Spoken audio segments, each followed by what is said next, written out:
Hi friends, कैसे हैं आप सभी लोग। आई होप कि आप सभी लोग सही होंगे। फ्रेंड्स, आज की वीडियो में हम लोग बात करेंगे असदुद्दीन अवैसी के बारे में, जिन्हें अक्सर आप लोगों ने मुसलमानों के हक के लिए लड़ते हुए देखा होगा और शायद इन सभी के वजह से ही वह मुसलमानों के नेता भी कहलाते हैं। अवैसी हमेशा से ही भारत के मुसलमानों के तरक्की के लिए जोर दिया करते हैं और इसके अलावा जब भी देश में कोई विवाद होता है तो उस पर अपना राय रखते हुए नजर आते हैं। इतना ही नहीं, अवैसी बिना डर के अपने विचारों को लोगों के सामने रखते हैं। साथ ही सरकार के द्वारा ली गई फैसलों के खिलाफ भी आपने इन्हें जमकर बोलते हुए देखा होगा, जैसे कि नागरिकता संशोधन बिल के खिलाफ कैसे इन्होंने संसद में ही बिल को फाड़ दिया था। AIM has just torn the citizenship bill in parliament. मैं इस बिल को फाड़ता हूं, ये हिंदुस्तान को तोड़ने की कोशिश कर रहा है। और हाल ही में आपने इन्हें हिट एंड रन कानून के खिलाफ बोलते हुए देखा होगा। में 2 साल की सजा आपने 10 साल कर दिया। ये क्रिमिनल जुरिस्प्रूडेंस का हिस्सा नहीं है। पुलिस वाले को आप ये तमाम कानून की इजाजत देंगे। यदि आप लोग जानना चाहते हैं कि हिट एंड रन कानून क्या है और इससे कैसे बचा जा सकता है, तो इस पर मैंने एक प्रॉपर वीडियो बनाया है। आप उस वीडियो को इस वीडियो के एंड स्क्रीन पे जाकर देख सकते हैं या फिर मैं इसका लिंक डिस्क्रिप्शन में भी दे दूंगा।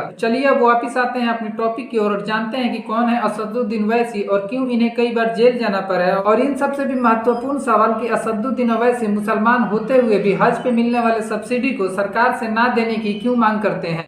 हज सब्सिडी को बर्खास्त किया जाए और क्यों यह भारत माता की जय बोलने से कतराते हैं। ओवैसी ने कहा कि वो भारत माता की जय नहीं बोलेंगे।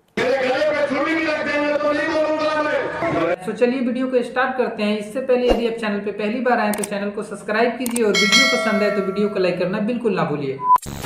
असदुद्दीन अवैसी का जन्म साल 1969 में एक राजनीतिक से ताल्लुक रखने वाले परिवार में हुआ था। अवैसी के 2 भाई हैं जिनमें वे सबसे बड़े हैं। अवैसी ने साल 1996 में फरहीन अवैसी से विवाह किया था। इन दोनों के कुल 6 बच्चे हैं, जिनमें 1 बेटा और 5 बेटियां शामिल है। वहीं काफी कम लोगों को पता है कि अवैसी के पिता के अलावा उनके दादा भी राजनीति से जुड़े थे। असदुद्दीन अवैसी अपने ही शहर हैदराबाद से अपनी शुरुआती शिक्षा प्राप्त की है। अवैसी के पास बैचलर्स ऑफ आर्ट्स की डिग्री है। यह डिग्री उन्होंने उस्मानिया विश्वविद्यालय से प्राप्त की है। इसके अलावा उन्होंने लंदन के विश्वविद्यालय से अपनी वकालत की पढ़ाई पूरी की है। असदुद्दीन अवैसी ने साल 1994 में राजनीति में पहली बार कदम रखा था और उन्होंने आंध्र प्रदेश की 4 मीनार विधानसभा सीट से पहली बार चुनाव लड़ा था और इस चुनाव में उनकी जीत हुई थी। और आगे चल के अवैसी ने हैदराबाद से 2004 में लोकसभा का चुनाव लड़ा था और तब से लेकर अभी तक इसी जगह से लोकसभा का चुनाव लड़ते आ रहे हैं और इसी सीट पर उनका कब्जा कायम है। चुनाव लड़ने के अलावा अवैसी सरकार द्वारा गठित की गई कई समितियों का सदस्य भी रहे हैं। असदुद्दीन अवैसी अक्सर अपने भाषणों की वजह से विवादों में घिरते हुए चले आए हैं। एक रैली को संबोधित करते हुए उन्होंने बयान दिया था कि वो कभी भी किसी सूरत में भारत माता की जय नहीं बोलेंगे। ये भाषण उनके द्वारा साल 2016 में महाराष्ट्र की एक रैली में दिया गया था। दरअसल उन्होंने यह बयान आरएसएस प्रमुख मोहन भागवत द्वारा दिए गए एक बयान के बदले कही थी। मोहन भागवत का बयान ये था कि देश के सभी नौजवानों को भारत माता की जय बोलना चाहिए। देखिए, साल 2009 में अवैसी के खिलाफ देश के चुनाव आयोग ने पुलिस में एक केस दर्ज कराया था। चुनाव आयोग के अनुसार अवैसी ने एक मतदान एजेंट का पीछा किया था और उसे जान से मारने की धमकी दी थी। अवैसी को कई बार जेल जाना पड़ा है। इसका मुख्य वजह यह है कि मेडक जिले के एक सड़क काम के कार्य में बाधा डालने के आरोप के चलते अवैसी और उनके छोटे भाई को जेल जाना पड़ा था। दरअसल इस जिले में एक सड़क को चौड़ा किया जा रहा था, जिसके लिए वहां पर एक मस्जिद को गिराया जा रहा था। मस्जिद के विध्वंसक के विरोध में उनकी पार्टी द्वारा प्रदर्शन किया जा रहा था, जिसके बाद पुलिस ने उनके ऊपर आपराधिक धमकी, दंगे और दुश्मनी को बढ़ावा देने सहित कई केस दर्ज किए थे। इसी मामले में उन्हें 2013 में जेल जाना पड़ा था। इसके अलावा उन्होंने साल 2014 में एक भड़काऊ भाषण दिया था जो कि देश के प्रधानमंत्री के खिलाफ था। इन सब के अलावा एक बार अवैसी ने बिना पुलिस के अनुमति के एक रैली का आयोजन किया था और उस रैली में बिना लाइसेंसी बंदूक ले जाने की वजह से पुलिस ने उन्हें हिरासत में ले लिया था।